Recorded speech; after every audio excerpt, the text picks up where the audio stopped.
Hey everybody, this is Gordon and this is day 4 of the Valhalla Project Homestead Marathon exercise.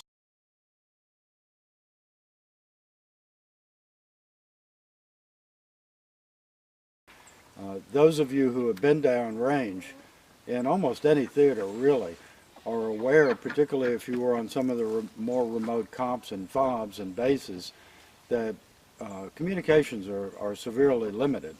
You're lucky if you have any internet time at all, and if you do, the bandwidth usually stinks, and there's all kinds of problems with it. Sometimes you go for quite a while without any communication back home at all.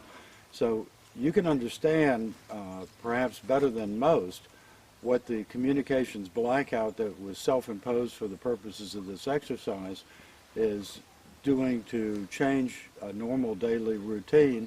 And also, on a positive side though, it helps you focus so that during that limited time you want to get as much information out and as much information received as possible so that you're able to act on it in the time when you're not in active communication.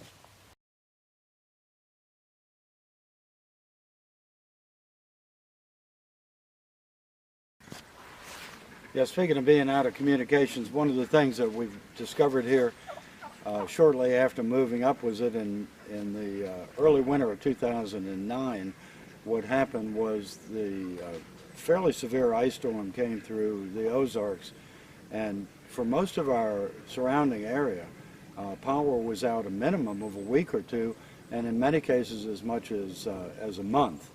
And so a lot of these folks are homesteaders, either full or part-time, and so they were able to ride that a bit more comfortably, say, and with confidence than their counterparts in urban areas that have been struck with similar disasters, such as, Hurricane Katrina comes immediately to mind, but there's many others, the New York City blackout, fires, tornadoes, you name it.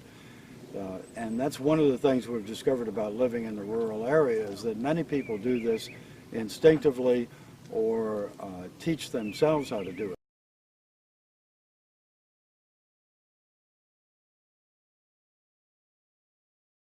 One of our big priorities was to try to have a backup, or in some cases it could even turn into a primary heating system for the house, because unfortunately when this house was built in '78, they installed electric heat, which is both very expensive and very sensitive to being able to receive power. So we went ahead and we dedicated the money that we needed, a couple of $1,000.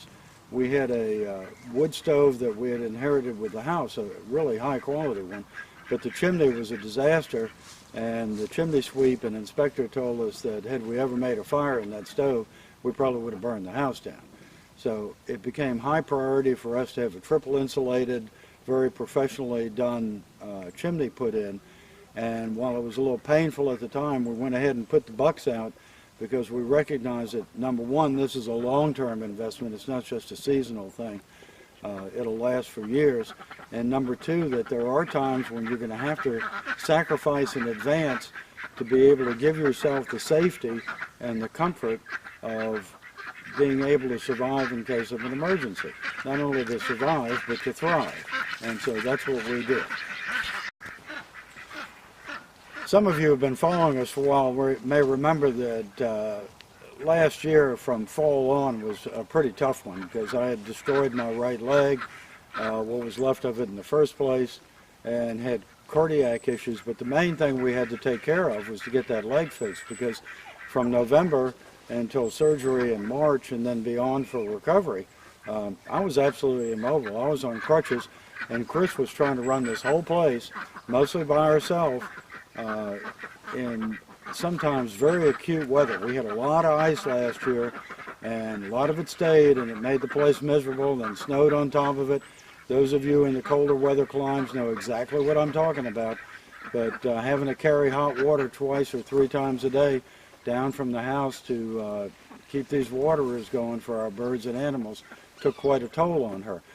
We did have 2 sets of visitors, which really helped out. We had a team that came down earlier in 2014, got us through that period. And we had a second team that came down right when we had to go away for surgery. Unfortunately, when that team came in early March, we got hit with a humongo ice storm that came down and covered the Ozarks and really made life very difficult here.